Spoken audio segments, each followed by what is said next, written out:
Vanessa. Oh. Hi, everybody. I'm Deacon Dave. I'm Layperson Lisa. Welcome to the Deacon Dave and Layperson Lisa show. And we are on to episode 12 of the Be Healed book. See the book? It's very Bob Schuchts. thin. Yes. Okay, so Lisa, there are 5 primary areas broken by original sin that Mr. Schuchts talks about. What are they? The relationship between us and God. Spiritual. The relationship between us and others. That would be relational. Integration within us. Soul and spirit. Psychological. Yes. Integration within us. Body and soul. Physical. And the relationship between us and nature. Ecological. We totally mix it up the entire way, right? That's how we keep you on your toes. But this is very neat. These different relationships and integrations that we have. Well, some of them are almost like the pillars, right? Our 4 pillars. Yeah. Yeah. Well, not really, but Well, I mean, kind of reminds me of them. Well, I mean, I think I would say that it's probably very much the case with some of those for sure, right? Some of them, yeah. Yeah. See, here's the thing: our treatment of things is often just relief of the symptoms, okay, Mm-hmm. and it's not what we need.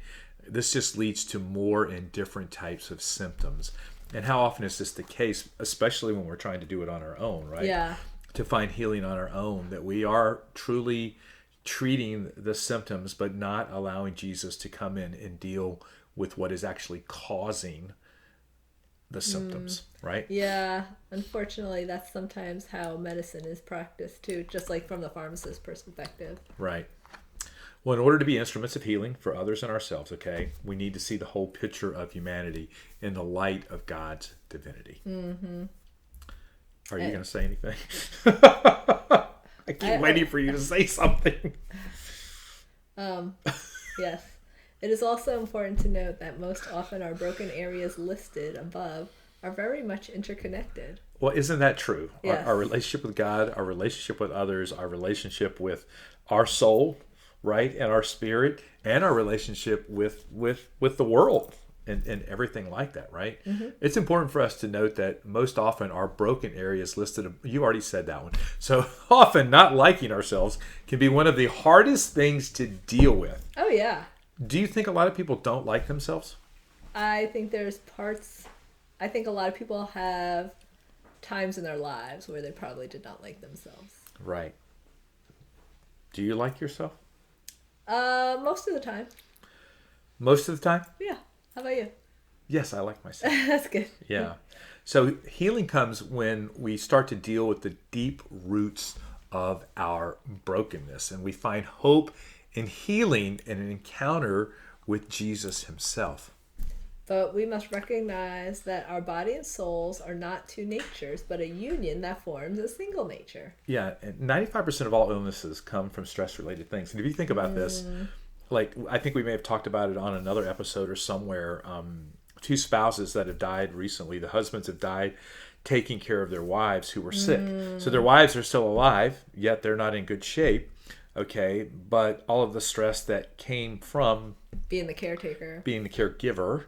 Okay, there's a difference between giver and taker. A caretaker is the one that takes someone away when they've died. Oh. A caregiver is someone. I learned this a while back because I got corrected. Okay. A caregiver is you're taking care. You're giving them care. Okay, that makes sense.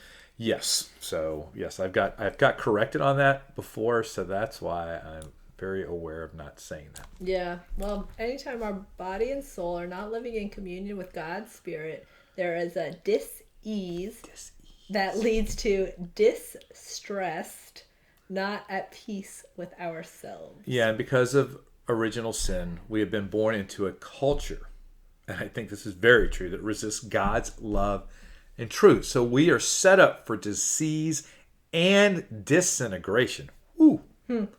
But the world always teaches us to rely on ourselves rather than God, which leads to greater pride and vainglory. Ooh, Yeah. vainglory. Ooh. John Climactus. There we go. Have you finished reading that book? Nope.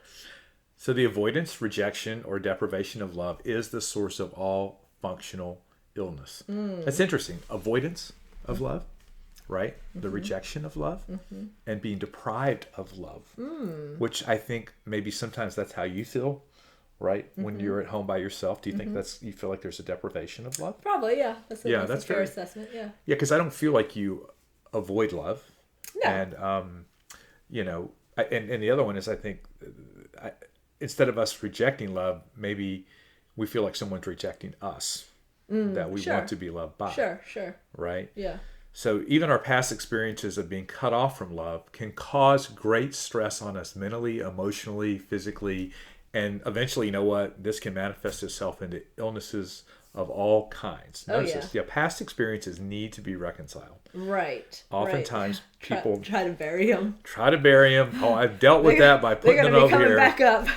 Yeah, and I just look at people and I just go, no, you need to deal with that. So what is the source of all healing and wholeness, Lisa? Love. Yes, love is the only answer, and God is love. Well, I'm Deacon Dave. I'm Lisa. See you next time. Bye.